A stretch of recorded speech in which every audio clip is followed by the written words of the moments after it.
sortie de la 8e promotion de l'école de santé Koro à Niamana. Ils sont 712 élèves à recevoir les attestations et être désormais sur le marché de l'emploi. Les détails dans ce journal. Défilé de mode Bobo d'or de l'Association des couturiers stylistes pour le développement de la mode africaine. Pour cette 10e édition, les organisateurs entendent faire la promotion des tissus locaux à suivre dans cette édition. Vous avez choisi ORTM2 pour vous informer et vous avez bien fait. Mesdames et messieurs, bonsoir et bienvenue. Les élèves de la 8e promotion de l'école de santé Koro ont reçu leurs attestations à Niamana samedi dernier. Cet événement marque le couronnement des études de ces futurs professionnels de la santé. Cette année, ils étaient au total 712 jeunes filles et garçons à recevoir les attestations. Suzanne Traoré. C'est dans une ambiance festive et riche en couleurs que les 712 jeunes étudiants sortant de l'école de santé Koro de Niamana ont reçu leur attestation. Les responsables de l'école ont mis en avant l'importance de la formation reçue et le rôle crucial que ces nouveaux diplômés joueront dans le système de santé du pays. C'est une école de santé cosmopolite qui a été créée depuis 2014, qui est reconnue par l'État et qui a formé beaucoup d'agents de santé sur le territoire du Mali. Donc on a les 3 premiers nationaux. En plus de cela, on a le 7e national. Et ce n'est pas une première à l'école de santé Koro. Dans les années passées, en 2022 aussi, on a eu la première nationale aussi en labo-pharmacie. Donc ce n'est qu'une suite, une continuité parce que nous, on a privilégié en matière de formation la rigueur. Cette 8e promotion de l'école de santé Koro de Niamana porte le nom du docteur Abdraman Togo, gynécologue obstétricien à l'hôpital du Mali, parrain de l'événement. Ce dernier lance un cri de cœur à l'endroit des jeunes récipiendaires. Oui, cette génération, ce que je leur demande, d'appliquer avec rigueur et loyauté les règles de la déontologie médicale. Je veux que la santé avance au Mali. Des sketchs d'illustration des prestations artistiques ont donné une autre ampleur à la cérémonie.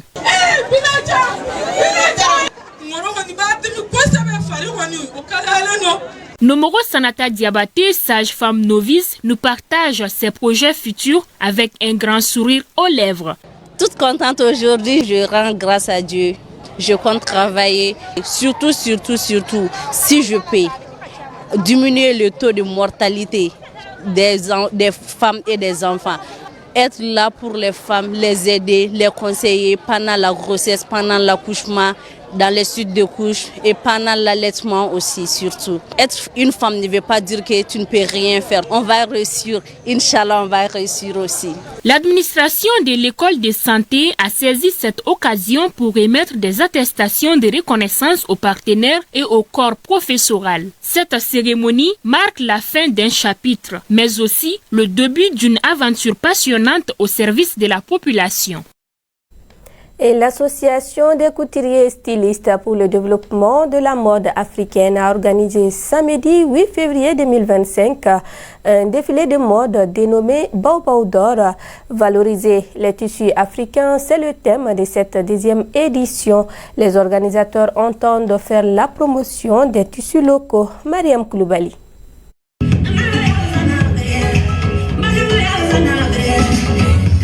L'Association des couturiers et stylistes pour le développement de la mode africaine a livré un spectacle autour de la créativité.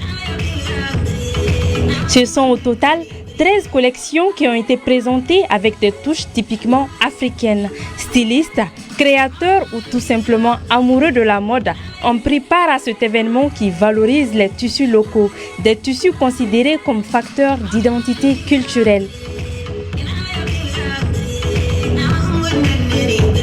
Les stylistes et union à travailler d'avancer pour le développement du mode africain. Parce que si ce n'est pas les stylistes, ça n'avance pas.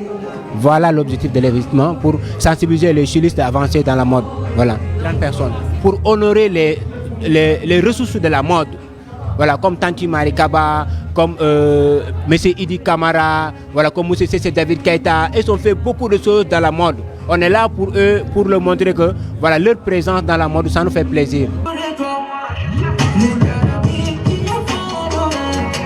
collection s'appelle Soutrois. Bon, mon collection, ça c'était une nouvelle collection de 2025. Je viens de montrer aujourd'hui. Mes collections, c'est les habits traditionnels. C'est coton pur Bogolan avec Nanguiné. Il faut être d'abord toi-même. Ça cause ça, je montre la collection Bogolan.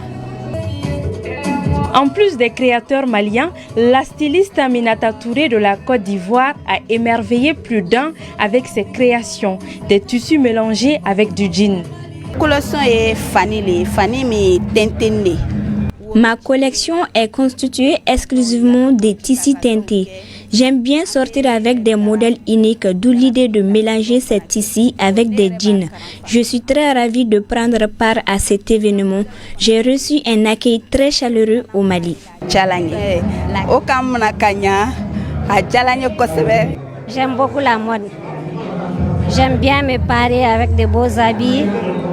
C'est quelque chose qui est très bien, surtout les tissus africains. Créée en 2022, l'association des couturiers et stylistes pour le développement de la mode africaine tente de démontrer la richesse de la mode africaine et malienne. Cette deuxième édition a permis de mettre en exergue des talents artistiques et des créateurs débordants d'innovation. Les prestations d'artistes ont marqué les temps forts de ce défilé de mode.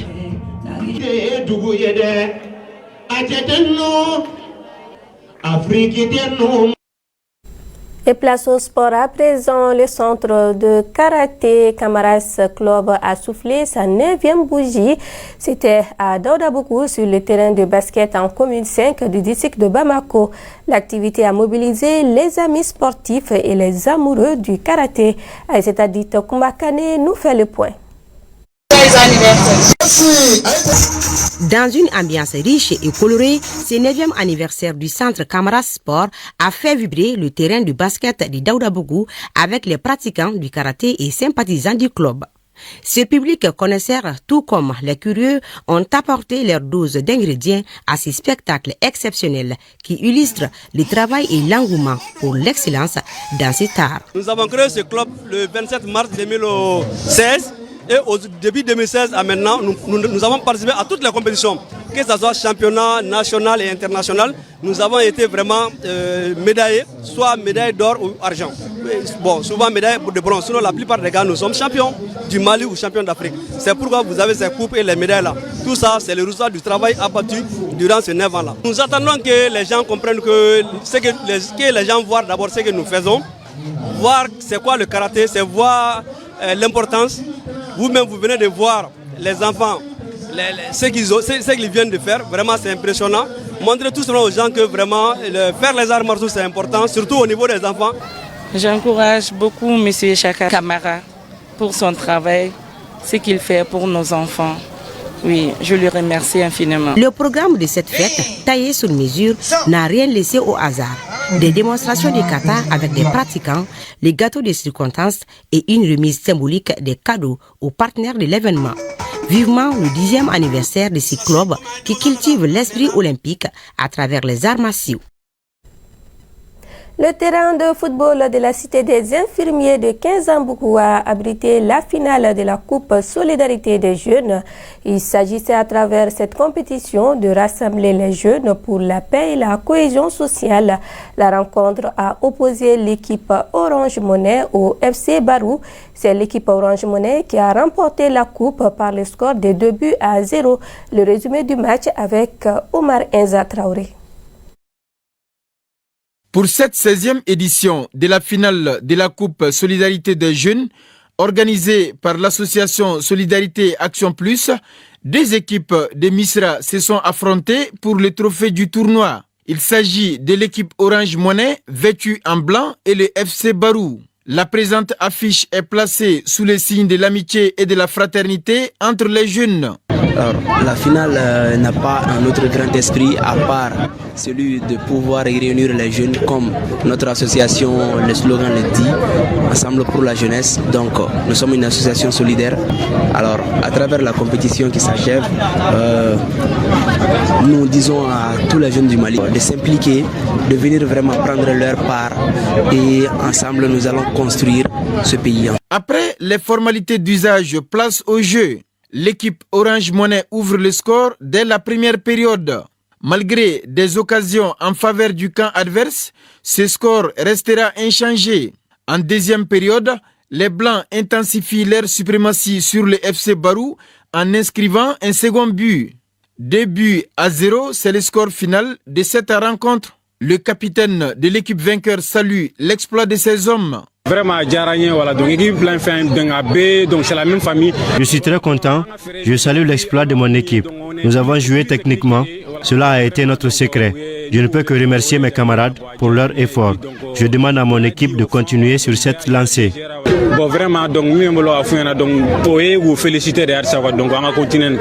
Pour sa part, le chef de quartier de Misra salue l'esprit de fair play des deux équipes et souhaite la continuité de l'initiative. Ça permet quand même de mettre les jeunes dans une situation de cohésion, de bien-entente, et tout va bien dans le quartier. Ce que j'ai à dire encore, je demande toujours à la jeunesse, nous comptons que sur eux, parce que ça, l'entente là, rien ne va. Bon, surtout qu'avec les jeunes là, on parle de solidarité.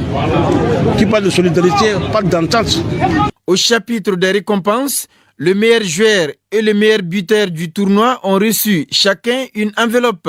Quant à l'équipe finaliste, elle a été encouragée avec beaucoup de cadeaux. S'agissant de l'équipe vainqueur, elle retourne avec le trophée de la compétition, plus une enveloppe symbolique. Et c'est tout pour cette édition. Merci à vous de nous avoir suivis. Juste après moi, Mariam Kassapara pour l'édition en Bamananka.